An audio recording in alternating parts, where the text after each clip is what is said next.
इस कहानी की शुरुआत होती है सेबेस्टियन नाम के एक आदमी से, जो कि जर्मनी के एक बैंक में कैशियर का काम करता है। फिलहाल सेबेस्टियन अपने लैपटॉप में एक वीडियो रिकॉर्ड कर रहा था और इस वीडियो में वो हांस वॉगनर नाम के एक आदमी की कहानी सुना रहा था। इस कहानी के मुताबिक हांस एक बहुत बड़ा लॉकस्मिथ था, जिसने एक दुर्घटना में अपने परिवार के सभी लोगों को खो दिया था।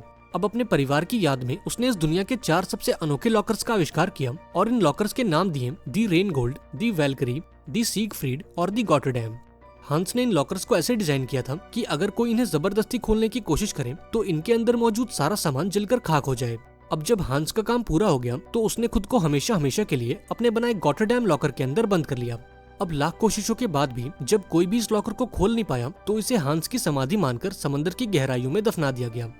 अब सेबेस्टियन की इस कहानी के हिसाब से हांस के बनाए उन 4 लॉकर्स में से 3 लॉकर्स आज भी इस दुनिया में मौजूद हैं, लेकिन वो कहाँ और किसके पास हैं ये बात किसी को नहीं मालूम। अब पूरी कहानी बताने के बाद सेबेस्टियन ने वीडियो बंद कर दिया और उसे यूट्यूब पर अपलोड कर दिया। इसके बाद उसने टेबल पर रखे एक लॉकर को खोलने की कोशिश की और मात्र 8 सेकंड्स के अंदर उसने इस लॉकर को खोल भी दिया। अब अपनी कमाल की फुर्ती देखकर सेबेस्टियन खुद भी काफी हैरान हो गया और खुशी खुशी अपने काम पर निकल गया। उसने पास मौजूद कॉफी शॉप से कॉफी खरीदी और सीधा अपने बैंक का पहुंचा। अब बैंक पहुंचते ही उसका सामना एक लेडी से हो गया जो उस पर पागलों की तरह चिल्लाई जा रही थी, क्योंकि बैंक ने उसका चेक पास नहीं किया था। अब इस चिल्लम चिल्ली के बीच सेबेस्टियन की नजर टीवी पर गई और न्यूज पर उसने देखा कि दुनिया के अलग अलग देशों में ज़ॉम्बीज़ का हमला हो चुका है। अब ये खबर सुनकर सेबेस्टियन थोड़ा घबरा गया और उसे अपने सामने मौजूद लेडी भी एक ज़ॉम्बी लगने लगी, इसलिए उसने बिना देरी किए इस लेडी का चेक पास कर दिया और इसे यहाँ से रवाना कर दिया।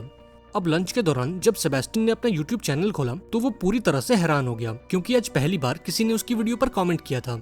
इस कमेंट में लिखा था कि अगर तुम अपना टैलेंट दुनिया को दिखाना चाहते हो तो आज रात इस पते पर पहुंच जाना। अब रात होते ही सेबेस्टियन उस पते पर पहुंचा जहां ढेर सारे लोग पहले से मौजूद थे। दरअसल इस बिल्डिंग में एक सेफ क्रैकिंग कंपटीशन चल रहा था और सेबेस्टियन को भी इस कंपटीशन में पार्टिसिपेट करना था। अब बहुत जल्द पहले राउंड की शुरुआत हो गई और यहाँ मौजूद सभी लोग अपने अपने लॉकर्स को खोलने में लग गए। अब चूंकि सेबेस्टियन इस काम में माहिर था, इसलिए वो एक एक करके सभी राउंड्स को पास करता गया और बड़ी आसानी से फाइनल तक पहुंच गया। अब फाइनल राउंड के अंदर उसका सामना नियो नाम के एक लड़के से हुआ और इन दोनों का टास्क था एक बहुत ही कॉम्प्लिकेटेड लॉकर को 3 मिनट के अंदर खोलना। अब समय शुरू होते ही नियो अपने काम पर लग गया, पर वहीं दूसरी ओर सेबेस्टियन बिल्कुल शांत और बेपरवाह दिखाई दिया, मानो उसे इस गेम से कोई मतलब ही ना हो। लेकिन जब घड़ी में केवल 30 सेकंड्स बचे थे तब उसने तिजोरी को छूकर उसे फील किया और मात्र 10 सेकंड्स के अंदर इस दरवाजे को खोल दिया। ये देखकर सभी लोग हैरान हो गए और सेबेस्टियन के लिए तालियां बजाने लगे। अब इस तालियों की गूंज के बीच उसकी नजर ग्वेन नाम की एक लेडी पर गई और इस खूबसूरत लेडी को देखते ही सेबेस्टियन उससे अट्रैक्ट हो गया।